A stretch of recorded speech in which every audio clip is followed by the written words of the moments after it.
10th result ఈ నెల ఎప్పుడైనా రావచ్చు. కానీ ఇవాళనే ఒక న్యూస్ ఛానల్లో చూసిన ఒక బాలుడు నీళ్ళలో దుంకి ఆత్మహత్య చేసుకుండు. ఆయనకు ఒక భయం ఉండే, నాకు మార్క్స్ తక్కువ రావచ్చు, నేను ఫెయిల్ కావచ్చు.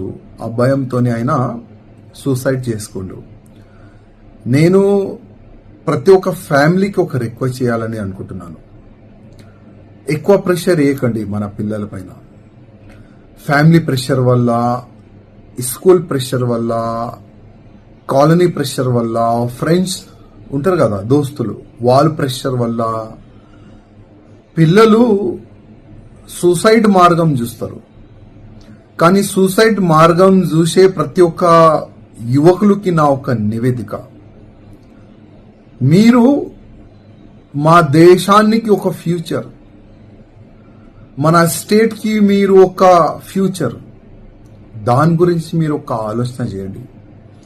నేను ఇవాళ ఫెయిల్ అయిపోతా, నాకు మార్క్స్ తక్కువ రావచ్చు, నా ఇంటోళ్ళు నాకు తిడతారు, ఆ భయంతో సూసైడ్ చేసే అది చాలా తప్పు పని. పిరికి వాళ్ళు చేస్తారు సూసైడ్. చాలా మంది ఇవాళ చూడండి, ఇవాళ ఫెయిల్ అవుతారు, నెక్స్ట్ టార్గెట్ ఉంటుంది వాళ్ళు, లేదు నేను నెక్స్ట్ పాస్ అవుతా. మళ్ళా ఫెయిల్ అవుతారు, లేదు నేను మళ్ళా ఎట్టి పరిస్థితుల్లో పాస్ అవుతా. ఆ సంకల్పం మీలో ఉండాలి. కానీ ఇవాళ మనం చూస్తున్నాం, చిన్న చిన్న మాటలకి పిల్లలు సూసైడ్ చేస్తున్నారు. చిన్న చిన్న మాటలకి పిల్లలు ఎల్లు ఈడ్చి వెళ్ళిపోతున్నారు. అది చాలా తప్పమ్మా. ఇవాళ మన అమ్మ నాన్న ఒక ఆశ ఉంటుంది, మా పిల్లోడు మా బాబు పెద్దగా కావాలి, మంచి చదువుకోవాలి, ఆయన మంచి ఇంజనీర్ కావాలి, డాక్టర్ కావాలి, అడ్వకేట్ కావాలి అని ఒక కళ ఉంటుంది అందరిది. అమ్మ నాన్నది అందరిది ఒక కళ. రేపు మీ పెళ్లి అయితే కూడా మీ కళ కూడా ఈ విధంగానే ఉంటుంది.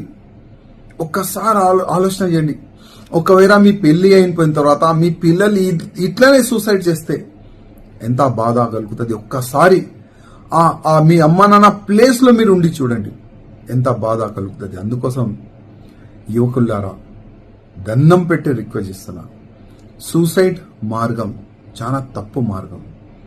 ఒకవేళ చావాలంటే వేరే మార్గం లేదు, నేను చావాలే అంటే సమాజ మంచి పని గురించి చావండి, దేశ రక్షణ గురించి చావండి, హిందూ ధర్మ రక్షణ గురించి చావండి.